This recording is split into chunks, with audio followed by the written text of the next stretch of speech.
Hello dear students, welcome to my YouTube channel. আজি 5th semester ପିଲାଙ୍କର କୋର 11 paper English medium question answer discussion କରିବା। ବହୁତ ପିଲା ସବୁବେଳେ ମେସେଜ୍ ଦେଉଛନ୍ତି କି ମ୍ୟାଡ଼ାମ୍ ଟିକେ ଇଂଲିଶ ମିଡ଼ିୟମ୍ରେ କ୍ଲାସ୍ କରନ୍ତୁ, ତେଣୁ ଆଜି ଇଂଲିଶ ମିଡ଼ିୟମ୍ରେ ଡିସ୍କସନ୍ କରାଯିବ। ତେଣୁ first question is discuss in detail about the history of primary education in Odisha. The answer is, in fact, the foundations of modern schooling in Odisha were laid in 1803 BC. After the British occupied Odisha in 1803, they introduced a new education system. At that time, the local indigenous school system was prevalent in Odisha. The school did not have a formal code of conduct, and teachers were considered the only institutions. Each local community looked after its educational institutions like schools, Sanskrit schools, and madrasas, and met all of its needs. After 1803, when the East India Company came to power, the Persian language was used in courts and government offices. In fact, in 1822, the Baptist Mission was the first institution to establish an educational institution. The mother tongue of the students was taught in the institutions established by them. In 1835, the downward filtration theory was governed by government policy. At the time, William Adam, a Christian missionary, had a clear understanding of the functioning of the local school. But the government has not taken any visible steps to spread education in Odisha. Later, Charles Wood rejected the following theories and accepted local schools as the foundation of the education system. In any case, primary education in North Odisha has not improved. South Odisha, which was under the Madras presidency, was the victim of government discrimination. Later, the Director General of Education of Bengal, who was the Director of Odisha, was the Inspector of Schools for Odisha based in Medinapur. In Odisha, 3 deputy inspectors were appointed for 3 districts, Baleshwar, Kotak and Puri. There were a number of deputy visitors to assist the deputy visitors. They supervised the elementary school. Similarly, in South Odisha, Ganjam and Koraput, deputy superintendents and supervisors were in charge of primary education. By 1857, the condition of local schools in both South and North Odisha was not satisfactory. There were 5 to 6 students in the elementary school classes, and they attended the school only 2-3 hours a day. The level of waste and encroachment was high at this level. At that time, the circle system was not effective. Later, in 1881, the state of the indigenous school was clarified. Grades 1 to 3 were named lower primary, and grades 1 to 5 were named primary school. In 1882, the Hunters Commission arranged for teachers to be paid. It is Hunter Commission to be paid for their schooling. In 1882, the local autonomy government introduced a new chapter in the administration of the law of primary education. As a result, the future of primary education in Odisha depends on the good governance of the local government. In addition to the local boards, the central boards were set up in Kotak, Puri and Baleshwar.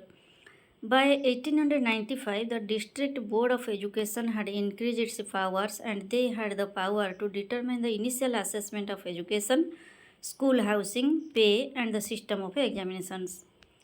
From 1884 to 1986, there were 101 primary schools in Kotak with 2,968 students. There were 76 schools and 2,396 students in Puri. Similarly, there were 2,240 students in 42 primary schools in Baleshwar. The first training school was started in 1863 in Kotak. এটা ପିଲାମାନେ ମନେ ରଖିଥିବ। ପ୍ରାୟତଃ short question ତୁମମାନଙ୍କର ଆସେ which is the first training school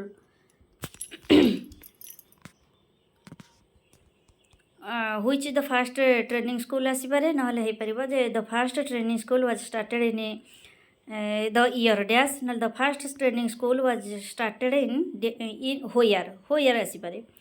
Then, according to Lord Curzon's 1904 policy, the number of schools increased. At that time, There were various primary schools such as Sanskrit Toll Primary, Sanskrit Vidya Jaya Sakya primary schools, European grade primary school, Maktab and Madrasa. As a result of the 1919 Montague comes for reform. The education system fell into the hands of the provisional government. As a result, Odisha's primary education sector is gradually improving. 1936 to 375 BC, school 2678 NP. There were 2730 single teacher schools. After 1947, education became a major priority for the state. Gradually, the number of visiting staff increased. By that time, 2 secondary training schools and 15 primary training schools had been set up in Odisha. The granting aid system has been regularized and the inspection of school improvement has been expanded. Compulsory education was introduced after independence, but the poverty of the people made education officials difficult. Between 1947 to 48, the number of primary schools was 6,814 and the number of students was 30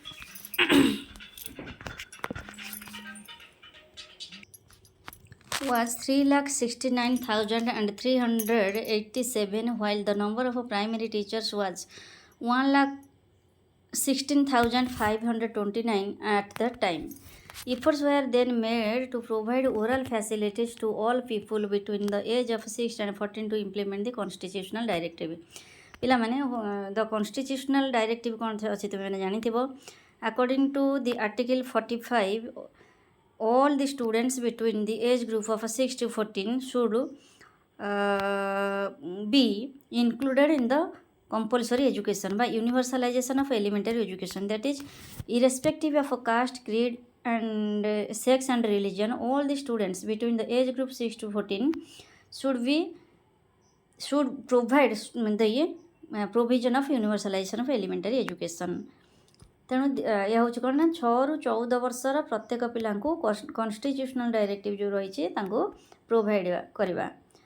During the third phase, a number of basic steps were taken for primary education. As of the last date, the number of schools in the state was 21,856 and the number of students was 14,10,860. It also employed 37,325 teachers. From 1974 to 75, the number of schools increased to 31,359 and the number of teachers increased to 69,125. At that time, 73% of children between the ages 6 and 11 attended the school. At the beginning of the 6th plan, there were 32,027 primary schools, 75,900 teachers and 26.88 lakh students. According to the 1981 census, Odisha was the 10th most backward state in the country and her literacy rate was 31.2. The female literacy rate was 21%. Between 1885 and 86, the number of primary schools in the state reached 39,593 and the number of children reached 35.80 lakh. A new national education policy was adopted in the temple in 1986 and expanded in 1992. The new education policy by NPE प्रथम होता पिलाने first NPE was constituted in 1968. Then it was revised in the year 1986 and the third NPE is 1992 and the last NPE कहले national policy of education and वर्तमान कौन कराउछि ना ताको NEP कहैछि national educational policy. एई national educational policy लास्टटा होइछि कि ना 2020. This policy has many plans for the universalization and growth of primary education. The Kolapata campaign ended in 4 phases in 1997 with about 34,178 primary schools being implemented. The Rural Education Committee, that is VEC जो कहछि Village Education Committee पिला माने एटा VEC हबो, was formed with an emphasis on group participation. Later in 2000 A number of steps were taken to achieve the goal of universalizing primary education. Among the steps taken in the 8th and 9th 5-year plans in the program of mass orientation to school teachers, the Kolapata Abhiyan Yojana, the establishment of the Advocate of Non-Institutional Education Center, the Jnana-Jyoti Yojana, the Anandamayi Shiksha, the minimum education, DPEP, etc. are the main ones. DPEP full form is District Primary Education Program. In addition, the Sarva Shiksha Abhiyan Guarantee Education Scheme, EGS Education Guarantee Scheme, Alternative and Innovative Education, and alternative and innovative education the thara pilaman likhi jaichi have been implemented in the state since 6/6/2002. ପିଲାମାନେ ଇଏ ହେଲା history of primary education in Odisha. ତାପରେ next question is explain in detail about district primary education programme DPEP। ତାର answer ହେଉଛି primary education is a segment that needs acute attention and action in India. The district primary education program is aimed at providing primary education to all children in the country. Initiated in 1994 in 41 districts and expanded to 271 districts by 2002 and 2003. The goal of DPEP are aligned with the national education policy. While DPEP was implemented in these districts, the approach of the program was area specific. Every geographical region has its own challenges to the accessibility of primary education. Along with this, the socio-economic challenges also vary from district to district. Thus, DPEP acknowledged the local conditions that were preventing children from availing formal schooling and started working on mitigating them. Geographical coverage of the DPEP program. The expense of the district primary education program grew with 5 years. With the years, the DPEP started in 41 districts in the states of Haryana, Madhya Pradesh, Karnataka, Maharashtra, Kerala and Tamil Nadu in 1994. The impact of the program encouraged it to be extended to the states of Uttar Pradesh, Bihar, West Bengal, Andhra Pradesh, Odisha, Gujarat and Himachal Pradesh. It further extended to 271 districts of the country, impacting a child population of 60% all over the country. Strategy of implementation. How DPEP was implemented? The strategy of implementation is based on the differential needs of the district. Some trends were observed in all the districts and were included in the plan of action. The DPEP was focused on education deprived regions and communities. One of the disadvantaged communities was identified to be girl children. This is a concerning statistic since girls are a large population segment and deprivation of education affects the national growth. It was observed that girls are particularly disadvantaged due to lack of a demand for education in girls or educating the girls. Another observation after thorough research and survey of the areas revealed the various constraints and needs of girls that prevent them from attending school. On the basis of this data, a district selection criteria were developed. What is the district selection criteria? The district selection criteria revolved around two parameters. The first was whether the direct district's female literacy rate was lower than the national average or not. The second was whether the district had organized a total literacy campaign through which awareness of the need for education could be raised. Then characteristics of a DPEP. What are the characteristics of DPEP? The characteristics of a DPEP are integrated program. The DPEP was designed to have a holistic scope. It would take all regional schemes and policies under its wing or coordinate with the existing district level program to enhance the effectiveness of all the efforts made towards the accessibility of a primary education in the district. Not only would the policies coverage but so would their resources. Resource allocation and distribution have a major role in the implementation of a program like DPEP. This would entail working closely with grassroots officials and increasing community participation in the districts. Then decentralization, which means since every district has peculiar conditions and challenges, a decentralized mechanism was essential.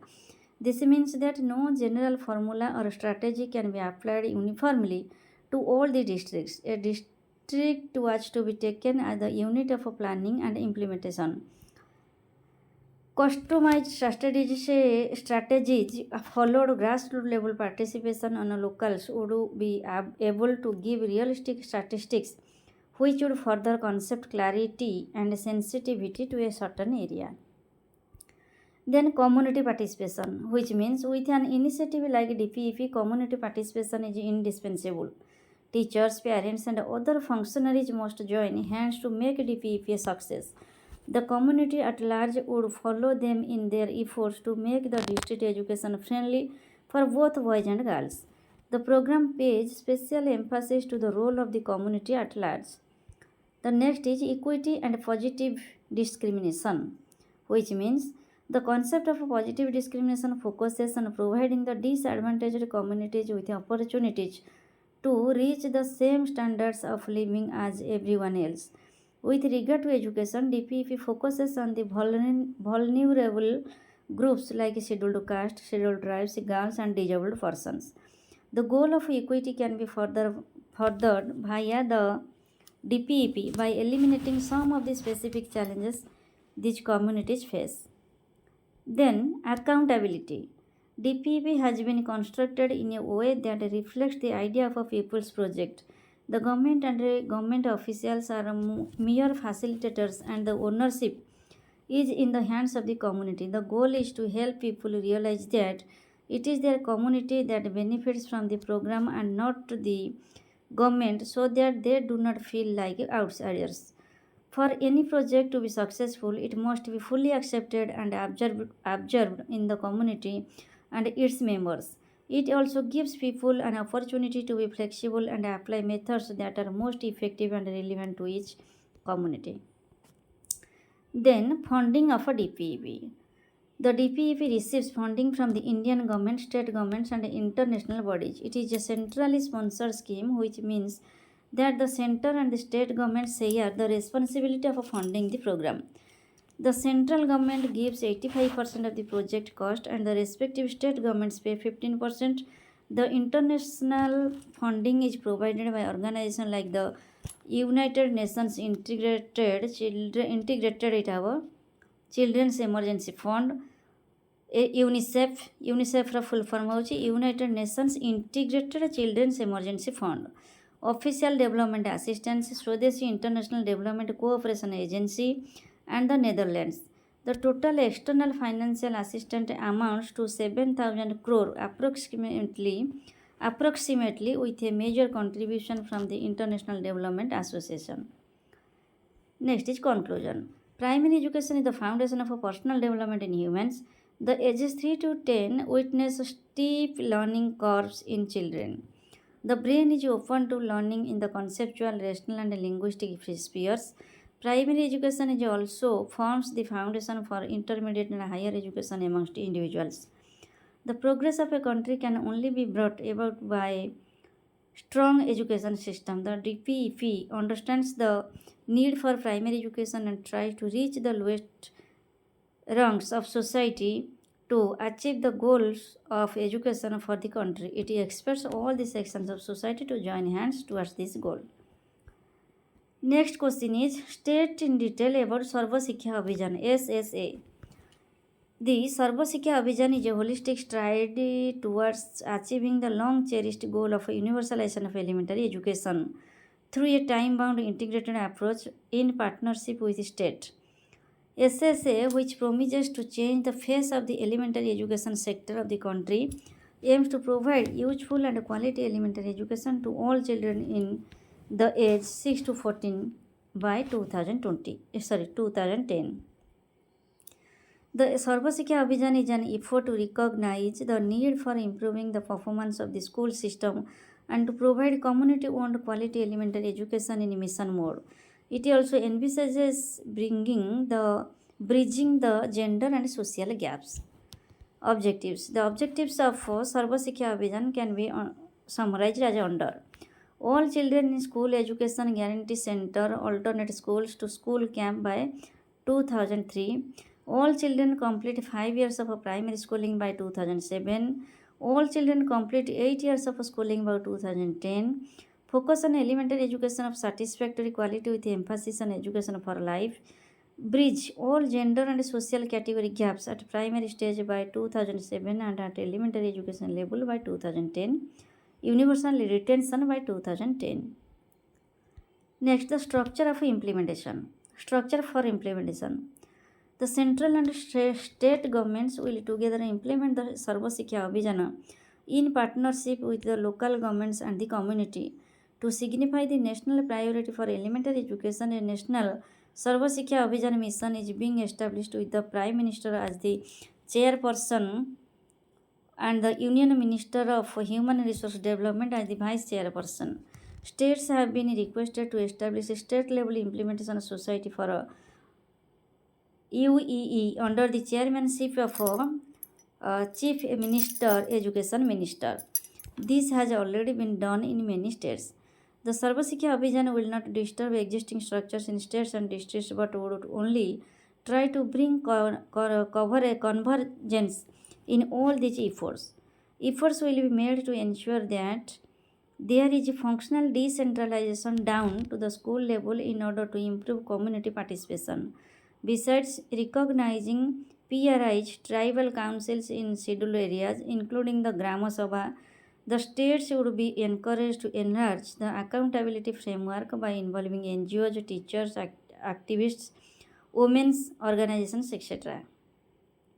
Coverage and period. The Sarva Abhiyan will cover the entire expanse of the country before March 2002, and the duration of the program in every district will depend upon the district elementary education plan prepared by it as for its specific needs. However, the upper limit for the program period has been fixed as 10 years, that is up to 2010. Strategies central to SSA program by Sarva Abhiyan. Institutional reforms. As part of the Sarva Abhiyan, institutional reforms in the states will be carried out. The states will live to make an objective assessment of their prevalent education system, including educational administration, achievement levels in schools, financial issues, decentralization and community ownership, review of a State Education Act, rationalization of teacher deployment and recruitment of teachers, monitoring and evaluation, ECCE. Many states have already effected institutional reforms to improve the delivery system for elementary education. Next is sustainable financing. The Sarva Abhiyan is based on the premise that financing of elementary education interventions has to be sustainable. This calls for a long-term perspective on financial partnership between the central and the state governments. Community ownership. The program calls for community ownership of school-based interventions through effective decentralization. This will be augmented by involvement of women's groups, VEC members, basically village education committee members and members of Panchayat Raj institutions. Next is institutional capacity building. The Sarva Abhiyan conceives a major capacity building role for national and state level institutions like NIPA, NCRT, NCT, SCRT, CMET. Improvement in quality requires a sustainable support system of resource persons. ପିଲାମାନେ ଏ ଯେଉଁ ସବୁ ରହିଛି short form ଏଗୁଡ଼ିକ ସବୁ ଦେଖ ଯେ Nipah NCRT, NCT, SCRT, CMET ମୋର ସର୍ଟସରେ ମୁଁ ବହୁତ ଫୁଲ୍ ଫର୍ମ ଦେଇଛି, ସେଗୁଡ଼ିକ ତୁମମାନେ ଦେଖି ଜାଣିପାରିବ ଏଗୁଡ଼ା ସବୁ କ'ଣ। ତାପରେ ନେକ୍ସଟ ହେଉଛି improving mainstream educational administration. It calls for improvement of mainstream educational administration by institutional development, infusion of new approaches and by adoption of cost-effective and efficient methods. Next is community-based monitoring, full transparency. The program will have a community-based monitoring system. The educational management information system will correlate school-level data with community-based information from micro-planning and surveys. Next is habitation as a unit of planning. The Sarva Abhiyan works on a community-based approach to planning with habitation as a unit of planning. Habitation plans will be the basis for the formulating district plans. Accountability and to community. Sarva Shiksha Abhiyan envisages cooperation between teachers, parents, and a PRIs as well as accountability and transparency. Next is education of girls. Education for girls, especially those belonging to the scheduled caste and tribes, will be one of the principal concerns in Sarva Shiksha Abhiyan. Next is focus on special groups. There will be a focus on the educational participation of children from SC, ST, religious and linguistic minorities, disadvantaged groups, and the disabled children. Next is pre-project phase. SSA will commence throughout the country with a well-planned pre-project phase that provides for a large number of interventions for capacity development to improve the delivery and monitoring system. Then is thrust on quality. SSA lays a special thrust. ପିଲାମାନେ ଏଇଟା thrust ହେଇଯିବ, printing mistake ହେଇଛି। Thrust on making education at elementary level useful and relevant for children by improving the curriculum child centred. ଏଇଟା ହେବ child centred. ପିଲାମାନେ ଏଇଟା ଭଲ ଭାବେ ଦେଖ, this is child centred activities with effective teaching methods. ଏଇଟା ହେବ ୱିଥ୍ ମିଡ୍ ହେଇଯାଇଛି, ଏଇଟା ୱିଥ୍ ଇଫେକ୍ଟିଭ୍, ଏଇଟା ହେବ ଟିଚିଂ, ଏଇଟା ହେବ ମେଥଡ଼୍ସ। Child centered activities with effective teaching methods. Next is role of teachers. Sarva Shiksha Abhiyan recognizes critical role of teachers and leaders and advocates. A focus on their development needs setting up of BRC CRC, recruitment of qualified teachers, opportunities for teacher development through participation in curriculum related material development, focus on classroom process, and exposure visits for including designed to develop human resource among teachers. District elementary education plans. ए पिलाने एतरे बहुत spelling mistake है ए point एटाकू एवं एटाकू तो माने omit करि पारिबो। एटा बहुत printing mistake है जाइछि, एटा है नहीं किंतु एटा मध्य हो जाइछि। Next is district elementary education plans. As per the SSA framework, education district will prepare a district elementary education plan reflecting all the investments being made in the educational sector in holistic and convergent। पिला माने ये बहुत printing mistake है, माने बहुत भूल हो जाऊँगी, तो मैंने आपको ये पॉइंटा काटिदेव मत। District education elementary education plan से बहुत यहाँ जो होलिस्टिक हवा कथा ये प्रिंटिंग मिस्टेक है, प्रिंटिंग मिस्टेक है, बुझिपार। नेक्स्ट हूँ components of SSA। The components of Sarva Shiksha Abhiyan, ये शिक्षा हम ये शिक्षा अभियान includes appointment of teachers, teacher training, qualitative improvement of elementary education, provision of teaching learning materials, establishment of a block and cluster resource centers for academic support, construction of classrooms and school buildings, establishment of education guarantee centers, integrated education of the disabled and distance education. The next question is, what is Right to Education Act? RT Act is 2009. The answer is the Right to Education Act, also known as RT Act 2009, was enacted by the Parliament of India on 4 August 2009. It describes modalities of the importance of free and compulsory education for the children aged 6 to 14 years in India under the Article of 21A of the Constitution of India.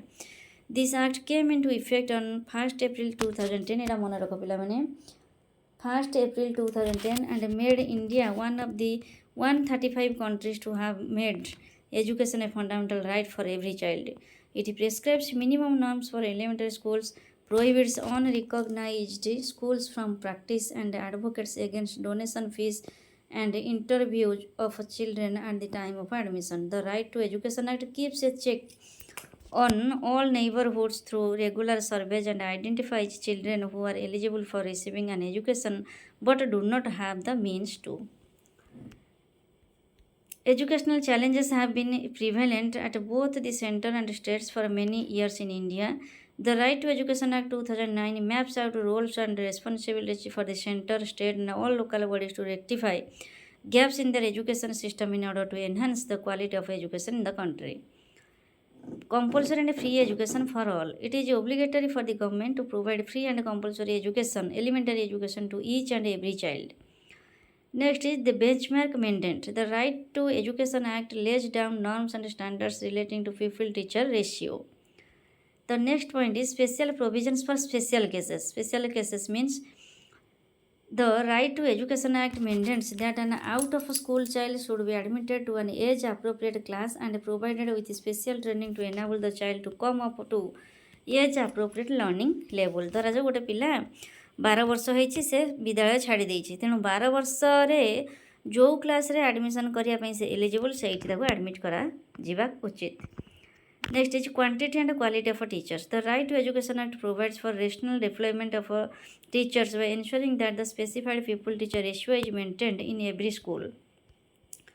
Next is zero tolerance against discrimination and harassment. The Right to Education Act 2009 prohibits all kinds of physical punishment and mental harassment, discrimination based on gender, caste, class, and religion, screening procedures for admission of children, capitation fee, private tuition centers, and functioning of unrecognized schools. Then ensuring all-round development of children. The Right to Education Act 2009 provides for the development of a curriculum which would ensure the all-round development of every child, build a child's knowledge, human potential, and talent. Next is improving learning outcomes to minimize detention. The Right to Education Act maintains that no child can be held back or expelled from school till class 8. To improve the performance of children in schools, the Right to Education Act introduced the Continuous Comprehensive Education Evaluation System in 2009 to ensure grade-appropriate learning outcomes in schools.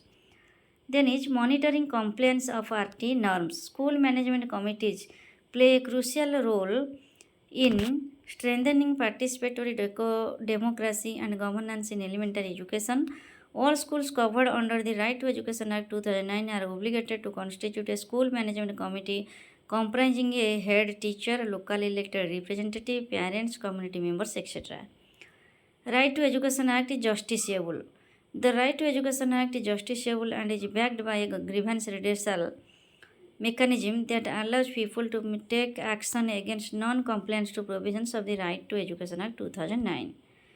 Next is creating inclusive spaces for all. The Right to Education Act 2009 mandates for all private schools to reserve 25% of their seats for children belonging to socially disadvantaged and economically weaker sections.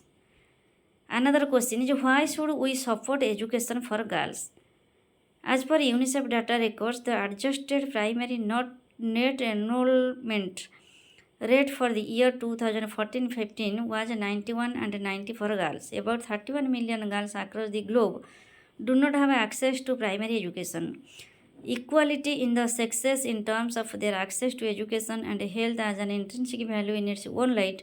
In India, the total enrollment in primary schools in India during the year 2014-15 was 1,97,666, where only 95,556 of them were girls. Young girls in India are often forced to or voluntarily drop out of schools since they either have to look after their younger siblings or have to contribute to the household chores. This is the cause for not receiving education of the girls. These community-based organizations also offer various vocational courses like English speaking, stitching, BPO services, calling for the girls to be able to be economically dependent. Then next question is write down the provisions and significance of RT Act. The Act is completely titled the Right of Children to Free and Compulsory Education Act. It was passed by Parliament in August 2009. When the Act came into force in 2010, India became one among 135 countries where education is a fundamental right of every child.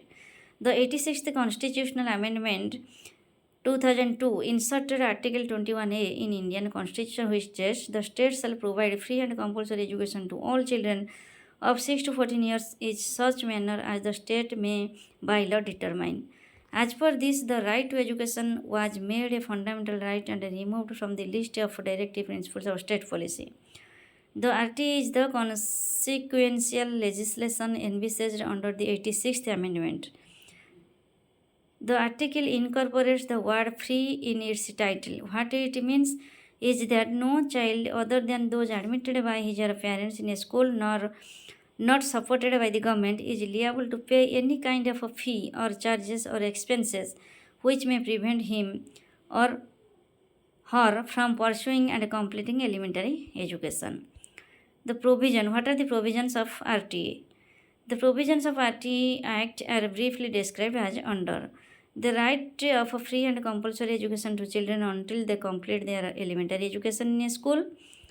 The Act makes it clear that compulsory education implies that it is an obligation on the part of the government.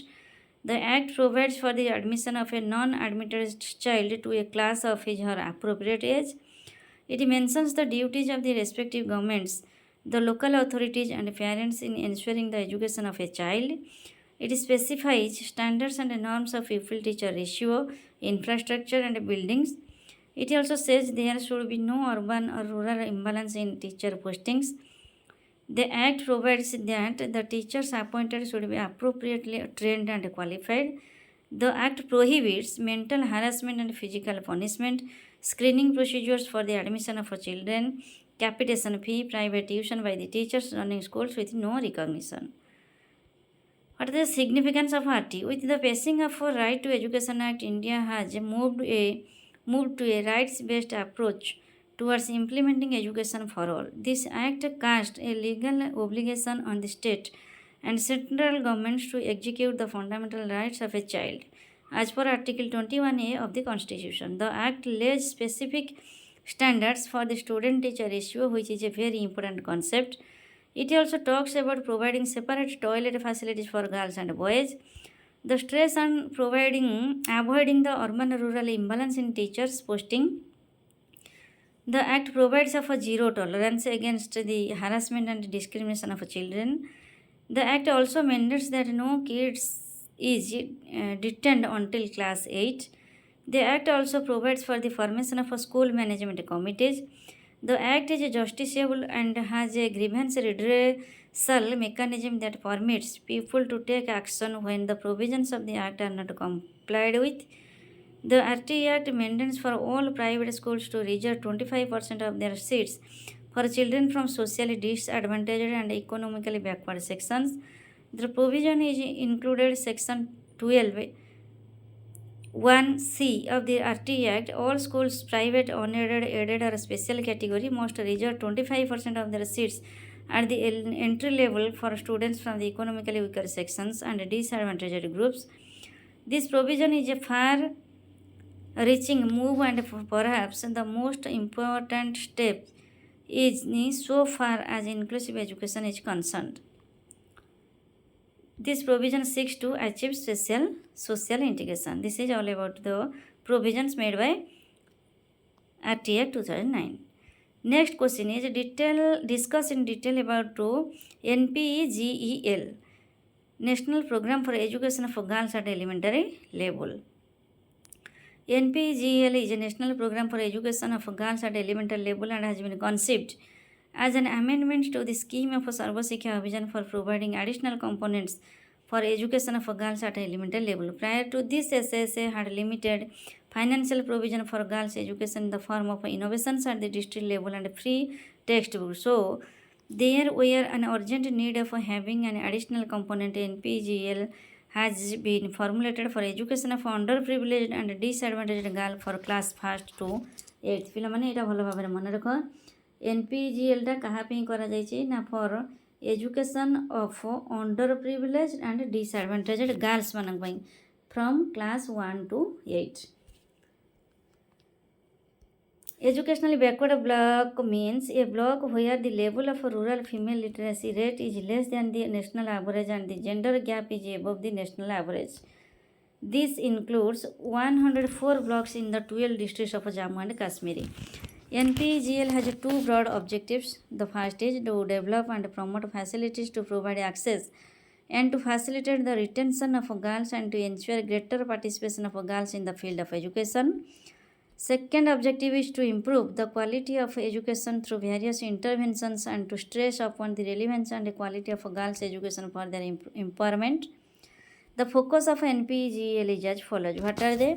The first point is to strengthen the capacity of national, state, and district institutions and organizations for planning, management, and evaluation of girls' education at the elementary level and create a dynamic management structure that will be able to respond to the challenges of girls' education. Second is to develop innovative gender sensitization training programs with the assistance of concerned organizations and women's groups for teachers and administrators and create an environment whereby all the sections of the education will become alive and sensitive to the role of education in elementary education. Next is initiate networking between different institutions for research, extension, and information dissemination to increase output of a gender sensitivity, quality teaching learning materials, especially in regional languages and decentralized area specific models of interventions. Next is to gear the entire education system to play a positive interventionist role to enhance self-esteem and self-confidence of women and girls. Build a positive image of women by recognizing their contribution to the society, polity, and economy. To break gender stereotypes, ensuring that the content and process of education is sensitive to gender concerns. To provide coordinated efforts to ensure necessary support services to enhance girls' participation and performance in elementary education. To build community support for girls' education and provide a conducive environment for girls' education in the school, community, and home. And the last point is to ensure that girls get good quality education at the elementary level. So, the students, all are about your unit 1 long questions. So, in the next video, I will discuss about the long questions of your second unit, that is the development of secondary education in Odisha.